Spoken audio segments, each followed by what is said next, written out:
Hey guys, Practical Psychology here, and today I'm going to be teaching you some tips on how to be a great leader. So one of the biggest misconceptions about leadership is that it is something that is innate. Many people think that leaders are born this way and that they don't have to spend time and effort to develop their leadership capabilities. This cannot be any further from the truth. By implementing the 9 secrets of leadership into your life, you'll be able to develop your potential as a leader, earn more money in your career, and earn even more respect from your peers and be more fulfilled in your personal life. So here are 9 tips on how to be a better leader.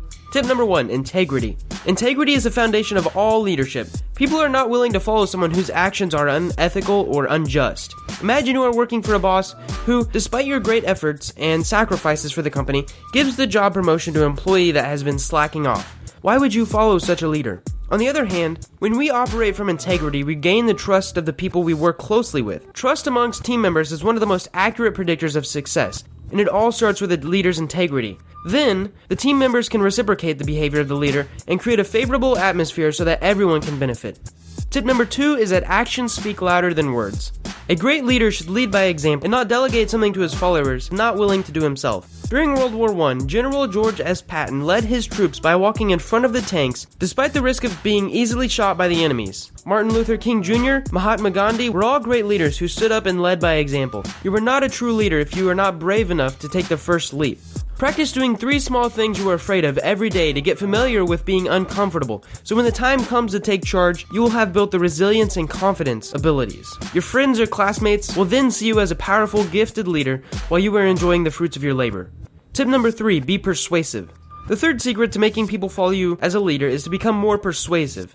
Persuasion is too broad of a topic to cover in a single point, so you should definitely spend a lot of time studying it because it will skyrocket your success. One powerful thing you can do to 10 times your persuasion when you ask someone to do something for you is to frame it so that they see the benefit they get from doing a particular thing. If you want to persuade your buddy to come work out with you, it will be wiser to show him what he will get. Increased confidence, longer life, and girls looking at him, rather than saying that you feel bored or unmotivated to go to the gym alone and you need a partner.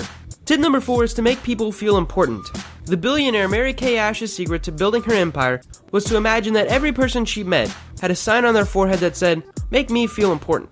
Leadership is not about the leader, it's about the followers. According to her, this is the secret to succeed in life. But how do I make people feel important? Genuinely ask them questions about their interests, passions, concerns, and other things. Don't forget to praise and thank them on the smallest achievements. Never condemn. Offer constructive feedback, and that will help them improve. Tip number 5 is to praise in public and correct in private. One of the worst things a leader can do is to condemn someone for a mistake in front of his or her colleagues. Now, if you've ever had friends over and your parents got mad at you for something, you've probably felt like this. Not only will it violate the make people feel important rule, but you will lose your respect and credibility as a leader. Of course, we can all agree that mistakes should be paid attention to and corrected in order to not be repeated, but here's a framework on how to give proper criticism. Tell the person that you were criticizing 2 things that they do well before criticizing them, and then 1 after the criticism. This is called sandwich approach. Let's say that your colleague or business partner is 20 minutes late every morning. First, you talk to him in private and start with the praise. Then you include the criticism, and again finish with the praise. "James, the customer service you provide for our client is really outstanding.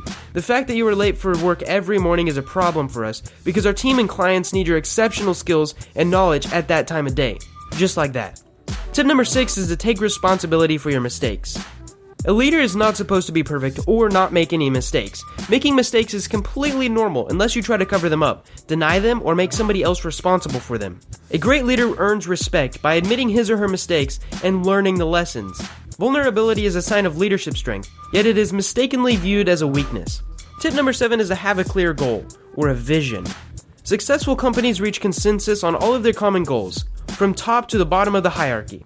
Even the most brilliant strategy will fail if such consensus is not received. After you have set a clear, achievable, and yet at the same time challenging goal as a leader, and communicated them accordingly to all of your followers, you are bound to achieve them despite the adversity. Another tip to achieve goals, be it for yourself or the organization you are in, is to write them on paper. People with written goals are 51% more likely to achieve the goals than without. Yet, only 3 out of 100 adults actually write their goals down, according to a study in the UK.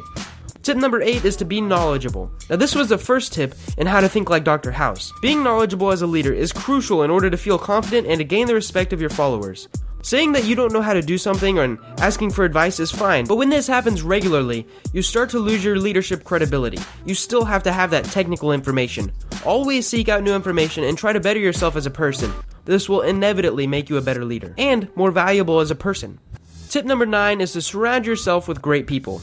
There's a saying that you are the sum average of the 5 people you spend most of your time with. No matter how great the leader is, he or she will always be limited by the potential of his employees. Let go of the old friends or relatives that are holding you back or have a whole bunch of negativity in their life. It's okay to help them, but if they keep dragging you down, you should probably let them go. Surround yourself with epic people that will challenge you to make a stronger version of yourself. Andrew Carnegie attributed his success to being surrounded with people way smarter than he was and putting the brain power to use to become one of the wealthiest men in the world. How was Thomas Edison able to invent the light bulb without formal education? He simply used the brains of highly educated physicists and people that excelled academically. In combination with his perseverance, he was able to add more than 1,000 patents to his name. I hope you guys enjoyed this video and learned something, and if there was just one gold nugget you got out of this video, leave a like below. If you want more videos like this, subscribe. Thanks for watching.